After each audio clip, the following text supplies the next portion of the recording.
जय हिंद दोस्तों। मैं मोहित सर। आज का हमारा टॉपिक है राष्ट्रीय तथा अंतर्राष्ट्रीय संगठन। आपके प्रत्येक एग्जाम में यहाँ से एक या दो क्वेश्चन देखने को मिलते हैं। जो 2024 में एग्जाम हुआ था पुलिस का और 2018 में एग्जाम हुआ था उसमें भी आपके यहाँ से क्वेश्चन पूछे गए थे। तो आओ स्टार्ट करते हैं। आज का टॉपिक अंतर्राष्ट्रीय संगठन। संयुक्त राष्ट्र संघ यूएनओ, और इसकी स्थापना जो हुई थी 24 अक्टूबर 1945 को हुई थी। ऐसा क्या हुआ था कि 1945 में इसकी स्थापना करनी पड़ी?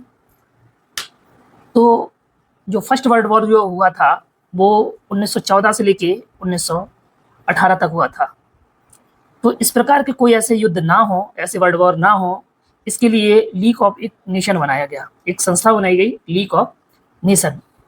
लीग ऑफ नेशन इतनी पावरफुल नहीं थी कि कोई इस प्रकार के कोई भी युद्ध ऐसे रोक पाए जो भविष्य में युद्ध ना हो। तो जो इतनी पावरफुल ना होने के कारण जो तुम्हारा द्वितीय विश्व युद्ध हुआ 1939 से लेके 1945 तक आपका द्वितीय विश्व युद्ध चला। और उसी प्रकार जो तत्कालीन जो उसके राष्ट्रपति थे अमेरिका के रूजवेल्ट, कौन थे? फ्रैंकलिन डी रूजवेल्ट थे। तो उन्होंने एक यूएनए की स्थापना की, यानी कि उसमें से जो तुम्हारे 51 देश थे और 51 देशों में से तुम्हारे जो 50 जो देश थे उन्होंने इस पर हस्ताक्षर किए और इसमें पोलैंड ने इसमें साइन नहीं किए थे। तो जो आपसे पूछता है कि वर्तमान में यूएनओ में कितने देश शामिल हैं, तो 193 देश हैं शामिल, जिसमें से 193वां देश जो है वो दक्षिण सूडान है। कौन है? दक्षिण सूडान है। और इसका जो मुख्यालय कहाँ है? न्यूयॉर्क है। और इसके जो अध्यक्ष है एंटोनियो गुटरेस है। और ये पुर्तगाल, आपसे क्वेश्चन पूछा जाता है जो यूएनए के जो अध्यक्ष हैं एंटोनियो गुटरेस, वो कहाँ, किस देश के निवासी है? तो वो पुर्तगाल के निवासी है। अपने यहाँ पर जिस प्रकार से एक राष्ट्रीय ध्वज है उसी प्रकार से यूएनए का एक अपना ध्वज है। और जो ध्वज है वो ध्वज की जो पृष्ठभूमि है वो हल्की नीली है और उस पर श्वेत से राष्ट्रसंघ का प्रतीक है और 2 जैतून की बकरा शाखाएं जो उस पर जो ऊपर खुली है और उस पर विश्व का मानचित्र है। यूएनए की जो कार्रवाई होती है वो 2 भाषाओं में कार्रवाई होती है, एक अंग्रेजी और दूसरी फ्रेंच भाषा में, है ना। इसकी जो कार्रवाई होती है वो कितनी भाषाओं में होती है? 2 भाषाओं में, अंग्रेजी और फ्रेंच भाषा में होती है। तो यूएनए के यानी संयुक्त राष्ट्र संघ के इसके जो 6 प्रमुख इसके अंग हैं, जिनमें से एक महासभा है, सुरक्षा परिषद है, आर्थिक एवं सामाजिक परिषद है और प्रन्यास परिषद है और तुम्हारा सचिवालय है और अंतर्राष्ट्रीय न्यायालय है। इस प्रकार के आपके इसके 6 अंग हैं। और महासभा का जो मुख्य काम क्या है ना, इसका जो मुख्य काम क्या है, 193 जो देश हैं उनके एक प्रतिनिधि लिए जाते हैं, है ना, और उनमें से प्रत्येक देश से एक प्रतिनिधि आता है, इसलिए इसको विश्व की लघु संसद भी कहा जाता है। तो आपसे क्वेश्चन इस प्रकार से पूछा जाता है कि इनमें से किसको विश्व की लघु संसद या लघु संसद कहा जाता है? तो महासभा को लघु संसद कहा जाता है। अब ये सुरक्षा परिषद का क्या काम है? दुनिया का इसे पुलिसमैन कहा जाता है। तो आपसे सीधा डायरेक्ट क्वेश्चन पूछा जाता है, इन निम्नलिखित में से किसको दुनिया का सुरक्षा या पुलिसमैन कहा जाता है? दुनिया का पुलिसमैन किसे कहा जाता है? तो सुरक्षा परिषद को कहा जाता है। इसका जो काम क्या है?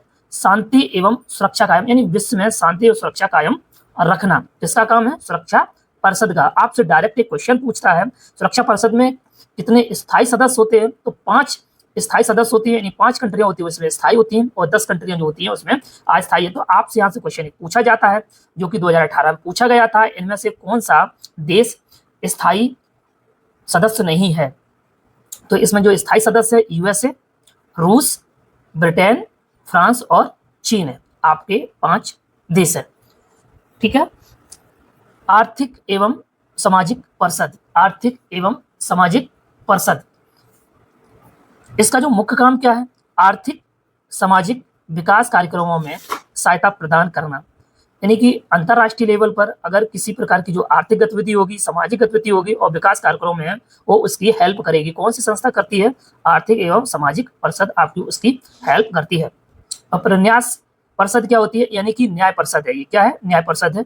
ये क्या है? स्वायत्त शासन प्रारंभ करना, यानी कि जिस प्रकार से इंग्लैंड ने भारत को गुलाम बना रखा था, है ना, तो ये यूएनओ जब से ये बना है तो उसका एक प्रेशर होता है अंतर्राष्ट्रीय स्तर पर कि किसी भी देश को अगर आपने गुलाम बना रखा है तो उसको स्वशासन प्रदान करना। तो ये प्रन्यास परिषद का ये मुख्य काम है, क्या है कि कोई भी कंट्री किसी भी कंट्री को अगर गुलाम बनाए तो उसको स्वतंत्र करना और उसको शासन प्रदान करना जो स्वयं करेगी।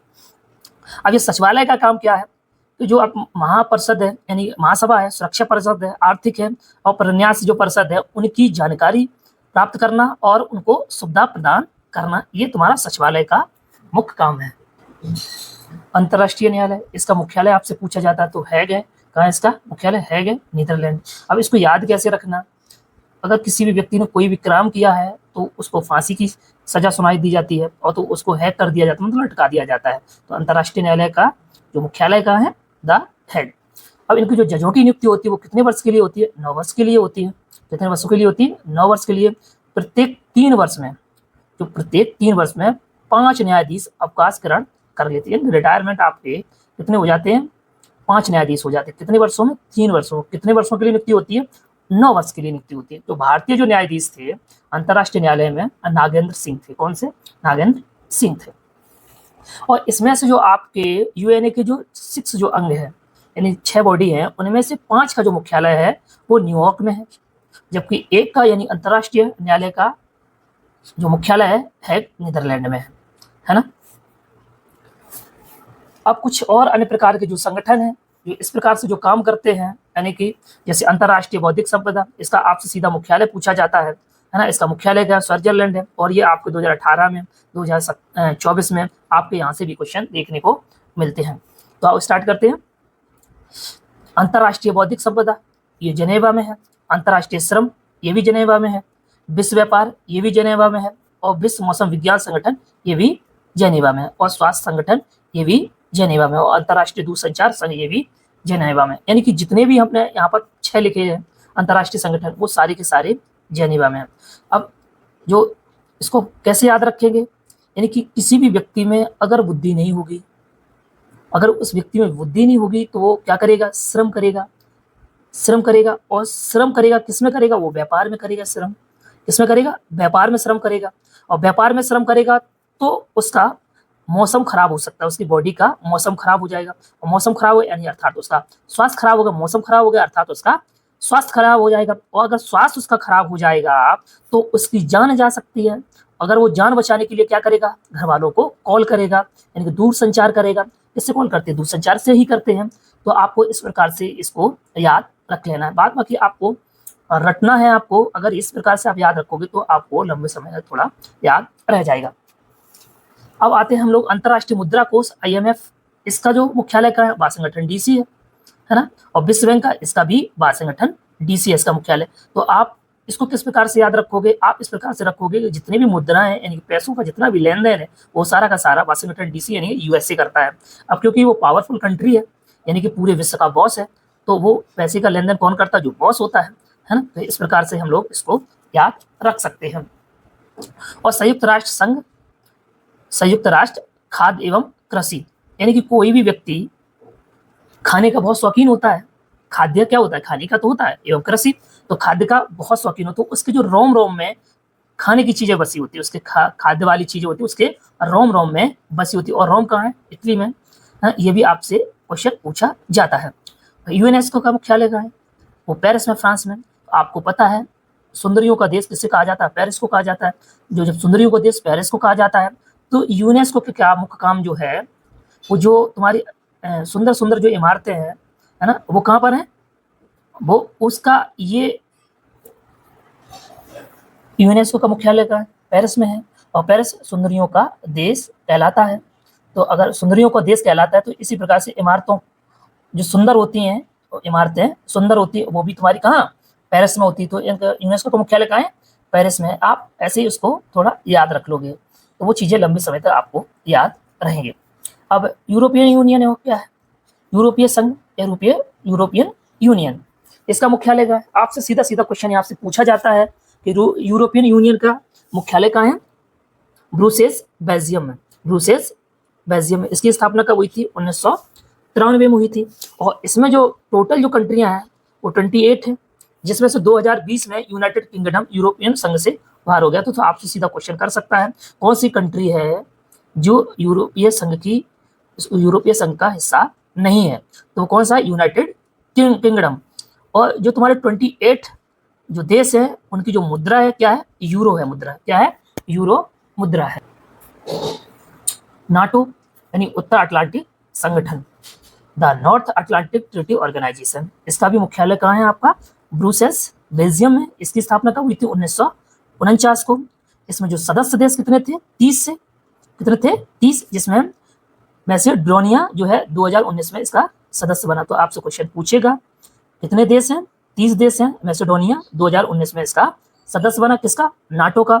आपसे जो रिसेंटली में जो बना है 31वां देश बना है, कौन? फिनलैंड बना है। कौन सा देश बना? फिनलैंड। आपसे पूछा जाएगा कि नाटो का 31वां देश कौन सा है, तो फिनलैंड है।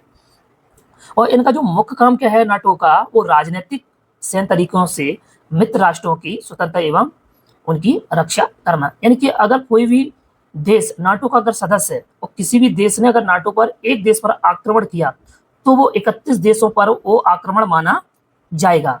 तो ये एक पावरफुल संगठन है। कौन सा? नाटो। एशिया विकास बैंक, एशिया विकास बैंक का जो मुख्यालय कहाँ है? मनीला है। कहाँ है? मनीला है। और इसकी जो स्थापना हुई थी कब हुई थी? 1966 को हुई थी। इसके सदस्य देशों की संख्या कितनी है? 68 है ना। आपसे इसका मुख्यालय डायरेक्ट क्वेश्चन पूछता है। और जो वर्तमान अध्यक्ष कौन है? एम अस्काबा। कौन है? एम अस्काबा है। और आसियान यानी आसियान, और इसका जो मुख्यालय आपसे पूछा जाता है इंडोनेशिया, है ना। इसका मुख्यालय कहाँ है? इंडोनेशिया। और इनके देश के सदस्यों की संख्या कितनी है? 10 है। और इसकी स्थापना कब हुई थी? 1967। तो आपको जो आसियान है, एशिया विकास बैंक है, इनके आपसे डायरेक्ट आपसे जो क्वेश्चन पूछेगा वो आपसे मुख्यालय से क्वेश्चन पूछता है। और सार्क का मुख्यालय कहाँ है ना? तो सार्क का मुख्यालय कहाँ है? काठमांडू है। और इसकी स्थापना कब हुई थी? 1985 को हुई थी। तो आपको जो सार्क की है वो स्थापना डेट भी पूछ लेता है, 1985। और इसका मुख्यालय कहाँ है? काठमांडू। इसके सदस्य देश कितने हैं? 8 देश हैं इसके सदस्य देश, है ना। अफगानिस्तान, बांग्लादेश, भूटान, भारत, मालदीव, नेपाल, पाकिस्तान और श्रीलंका, है ना। इसके 8 सदस्य देश है। तो इसमें से आपसे सार्क सदस्य की जो संख्या है वो 8 है। तो इसमें से आपसे क्वेश्चन पूछता है इनमें से कौन सा देश सार्क का सदस्य नहीं है। तो इसमें से आप एक नज़र देखोगे तो आप इसमें म्यांमार है। तो म्यांमार तुम्हारा सार्क का सदस्य नहीं है। तो क्वेश्चन इस प्रकार से पूछा जाता है इन निम्नलिखित देशों में से कौन सा देश सार्क का सदस्य नहीं है, तो वो तुम्हारा कौन नहीं है? म्यांमार। ये कई बार ये क्वेश्चन पूछा गया आपसे कि इनमें से कौन सा देश सार्क का सदस्य नहीं है, तो म्यांमार है। और जो इसके जो वर्तमान जो अध्यक्ष हैं गुलाम सरवर है। कौन है? गुलाम सरवर है। और इसमें तुम्हारा जो 8वां जो सदस्य देश बना था सार्क का, वो कौन बना था? अफगानिस्तान 2007 में इसका सदस्य बना था। G20 इन ग्रुप ऑफ 20, आपसे 2024 में सीधा क्वेश्चन पूछा गया था कि G20 का फुल फॉर्म क्या था? Group of 20। इसकी स्थापना कब हुई थी? 1999 में हुई थी। इसमें कितने देश शामिल हैं? तो 19 देश शामिल हैं, जिसमें एक यूरोपियन यूनियन है। यानी हो गए कितने आपकी? 20 हो गए। और 21वां जो देश बना अफ्रीकी संघ है। और आपसे क्वेश्चन सीधा पूछ सकता है कि अफ्रीकी संघ में कितने देश शामिल हैं? तो आपके 55 देश हैं। और ये कब शामिल हुआ? 2023 में G20 में शामिल हुआ। और G20 जो हुआ था 2023 में वो भारत में हुआ था। और उसकी जो थीम थी वासुदेव कुटुंबकम। तो इसकी जो आपसे थीम भी पूछी गई थी। इसकी जो आगामी G20 की जो आगामी बैठक होगी वो कहाँ पर होगी? आपकी ब्राजील में इसकी आगामी बैठक होगी। बिम्स्टेक यानी कि Bay of Bengal initiative for the multi sectoral technical and economic corporation. आपसे यानी कि बंगाल की जो खाड़ी है उसकी जो आसपास की जो कंट्रियां हैं वो इनके सदस्य हैं, यानी बिम्स्टेक के सदस्य हैं। इनका जो मुख्यालय कहाँ है? ढाका बांग्लादेश में है। और इसकी स्थापना कब हुई थी? 1997 में हुई थी। 6 जून 1997 में इसकी स्थापना हुई थी। इनके सदस्य देश कितने हैं? है ना। बांग्लादेश, भारत, भूटान, नेपाल, श्रीलंका, म्यांमार और थाईलैंड। यानी बंगाल की खाड़ी से जितने भी देश लगते हैं वो सारे के सारे बिम्स्टेक के इसके सदस्य हैं। और इसके जो अध्यक्ष कौन है? इंद्रमणि पांडे। क्यों हमने ये क्वेश्चन लिखा है, ये आपके 2024 में इंद्रमणि पांडे इसके अध्यक्ष बने। तो आपसे पूछ सकता है बिम्स्टेक के अध्यक्ष कौन है, तो इंद्रमणि पांडे। एससीओ संघाई सहयोग संगठन, और इसकी जो स्थापना हुई थी वो कब हुई थी, 15 जून 2001 में हुई थी। इसका जो मुख्यालय कहाँ है, बीजिंग में है इसका मुख्यालय। और ये जो सदस्य देश कितने हैं, इसमें 9 इसके सदस्य देश हैं। इसमें चीन है, रूस है, कजाकिस्तान है, किर्गिस्तान कजाकिस्तान है, उज्बेकिस्तान और भारत, पाकिस्तान, भारत और ईरान। तो इसमें जो सदस्य जो जब प्रारंभ हुआ था तो इसमें चीन, रूस, कजाकिस्तान, किर्गिस्तान, तजाकिस्तान और उज्बेकिस्तान इसके सदस्य देश थे, जिसमें 2017 में भारत और पाकिस्तान को इसका सदस्य देश बनाया गया है। तो आपसे क्वेश्चन पूछा गया था कि 2017 में कौन कौन से देश एससीओ में शामिल हुए थे, तो भारत और पाकिस्तान 2017 में एससीओ में शामिल हुए थे। और आपका जो 9वां देश है वो कौन है, ईरान है, इसका एससीओ का जो सदस्य बना। और इसकी जो 2023 में जो इस अध्यक्षता भारत ने की थी, वर्चुअली इसका आयोजन हुआ था, तो इसकी जो अध्यक्षता किसने की थी, भारत ने की थी। और इसकी जो आगामी जो अध्यक्षता कौन करेगा, कजाकिस्तान इसकी अध्यक्षता करेगा। किसकी, एससीओ की अध्यक्षता कौन करेगा। और G20 की अध्यक्षता कौन कर रहा था, ब्राजील करेगा, 2024 में करेगा। और 2024 में एससीओ की जो आगामी अध्यक्षता या बैठक जो होगी वो आपकी कजाकिस्तान करेगा। G8, अब इसका नाम G7 हो गया। क्यों हो गया G7, इसमें जो रूस है इसको इस संगठन से बाहर निकाल दिया गया है। तो इसकी जो स्थापना हुई थी 1975 में हुई थी। इसके जो सदस्य देश हैं कनाडा है, America, Britain, France, Germany, Japan, Italy और रूस है। ये विकसित कंट्रियों का एक समूह है। ये जो G8 है, जो G7 बचा है, तो ये तुम्हारा विकसित कंट्रियों का एक समूह है। और इसको रूस को इसमें से हटाकर इसको G7 कर दिया गया है। और ये जो रूस हटा था वो तुम्हारा 2014 में इसका सदस्य नहीं रहा। जो पेट्रोलियम निर्यातक देशों का संगठन, पेट्रोलियम निर्यातक देशों का संगठन, जिसको शॉर्ट फॉर्म में ओपेक कहते हैं। क्या कहते हैं, ओपेक कहते हैं। इसकी स्थापना कब हुई थी, 1960 में हुई थी। कहाँ हुई थी, बगदाद में हुई थी। और इसका जो आपसे मुख्यालय सीधा सीधा क्वेश्चन पूछता है, ओपेक का मुख्यालय कहाँ है, तो वियना इसका मुख्यालय है। और ये वियना कहाँ पड़ता है, ऑस्ट्रेलिया में। ऑस्ट्रेलिया की राजधानी क्या है, वियना है। इसमें सदस्य देश कितने हैं, 14 इसके सदस्य देश हैं। इसमें से इंडोनेशिया ने 2005 में ओपेक की सदस्यता त्याग दी थी। कब त्याग दी थी, 2008 में इसकी सदस्यता त्याग दी थी। आपके जो राष्ट्रमंडल जो देश हैं, इसकी राष्ट्रमंडल यानी कॉमनवेल्थ, इसकी स्थापना कब हुई थी, 1926 में इसकी स्थापना हुई थी। और इसका जो मुख्यालय है वो कहाँ है, आपका लंदन में, यानी इंग्लैंड में इसका मुख्यालय है। भारत राष्ट्रमंडल का सदस्य कब बना, तो 1949 में राष्ट्रमंडल का सदस्य बना। तो आपसे पूछेगा कि वर्तमान में कॉमनवेल्थ में या राष्ट्रमंडल देश में कितनी कंट्रियां शामिल हैं, तो आपकी 54 कंट्रियां इसमें शामिल हैं। ब्रिक्स, आपसे ब्रिक्स के बारे में पूछता है।